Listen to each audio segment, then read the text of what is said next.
નમસ્કાર મિત્રો, આજે આપણે SD501 માં ઈ ક્લિનિંગ કઈ રીતે થાય એ જોવાનું છે.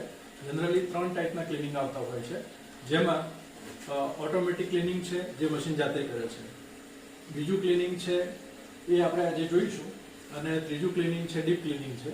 એમાંથી સેકન્ડ નંબરનું જે ક્લિનિંગ છે એ વસ્તુ આપણે આજે જોવાની છે. એના ઉપર મશીન પર ફોકસ કરી અને જોઈએ કે આ તમારું મશીન છે. એ મશીનમાં સૌથી પહેલાં એની સ્વિચ ઓફ કરી દેવાની. સ્વિચ ઓફ કરી અને વાયર છે એનો કાઢી નાખવાનો છે. વાયર કાઢ્યા પછી મશીનમાં આપણી એન્હાન્સર ટેન્ક હોય છે. એ એન્હાન્સર ટેન્ક છે એ આપણે કાઢી દઈશું. એ જ રીતે એની બીજી સાઈડ આપણું ફિલ્ટર છે, એનર્જી HGN ફિલ્ટર છે. એ ફિલ્ટરને આપણે કાઢવાનું છે. એની અંદર રિમૂવ અને ઇન્સ્ટોલ બંને વસ્તુ આપેલી છે. તો રિમૂવ માટે આપણે આ બાજુ ફેરવીશું એને, અને ધીરે રહી અને પટ્ટી કાઢી લઈશું. એટલે ફિલ્ટર છે તમારું આખું નીકળી જશે. આ ફિલ્ટર નીકળ્યા પછી એમાં જોવાનું કે અહીંયા રીંગો છે કે નહીં. રીંગો ના હોય તો એ રીંગો અહીંયા અંદર તમને જોવા મળશે. એ બંને રીંગો લઈ અને મશીન ઉપર ફિટ કરી દેવાની. ફિલ્ટર ઉપર ફિટ કરી દેવાની. એના પછી ઈ ક્લિનિંગ માટે આપણે બે વસ્તુની જરૂર પડશે. આપણી જોડે છે CPU-N, કે જેની અંદર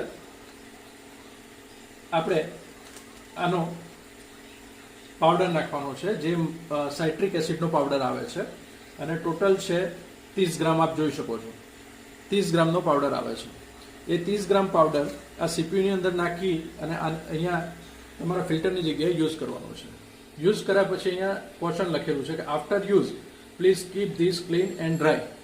આ જે CPU છે એક વખત ખોલ્યા પછી, યુઝ કર્યા પછી એને ક્લીન કરી અને કોરું કરીને મૂકવાનું છે.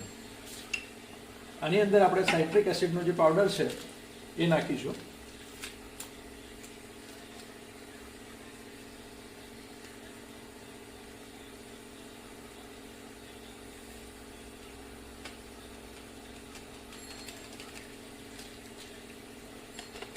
નાખ્યા પછી એનું ઢાંકણું છે એ બંધ કરી દેવાનું CPU.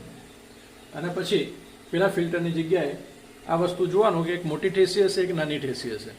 એ જ પ્રમાણે આપણે મૂકવાનું છે એને, જોવાનું કે બરોબર ફિટ થઈ જાય છે.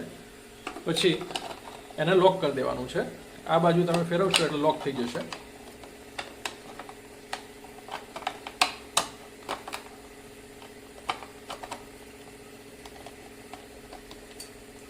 આ લોક થઈ ગયું. પુષ્પ આપણે જે મશીન છે એ નીચે લઈ લીધું છે. નીચે લીધા પછી CPU આપણું ફિટ થઈ ગયું છે. અને એના પછી એક કાચનો ગ્લાસ લેવાનો છે. કાચનું કોઈ બી બાઉલ હોય, એની અંદર તમારી જે ઇનલેટ અને આઉટલેટ છે એ બંને પાઇપો આપણી આમાં મૂકી દેવાની છે. બંને મૂકી દેવાની છે અને એમાં ધીમે ધીમે પાણી ચાલુ કરવાનું છે.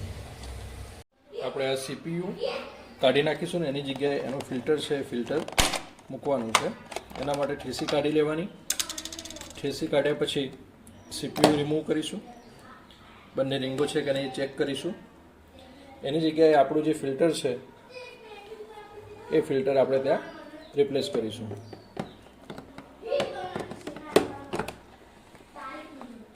ફિલ્ટર મૂક્યા પછી એનું લોક કરી દેવાનું છે.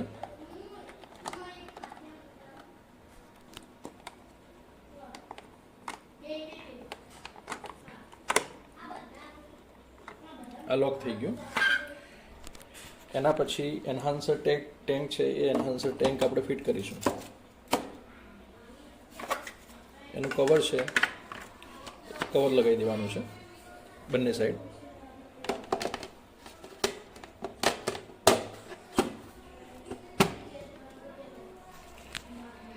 અને પાણીનો ફ્લો છે એ પાણીનો ફ્લો ચાલુ કરીશું.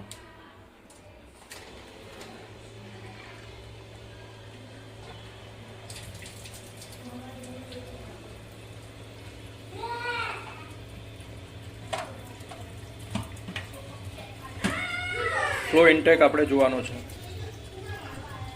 થોડીવાર પાણી મશીન ક્લીન થવા દેવાનું છે. 3 થી 4 લીટર પાણી કાઢીશું એટલે મશીન તમારું ક્લીન થઈ જશે.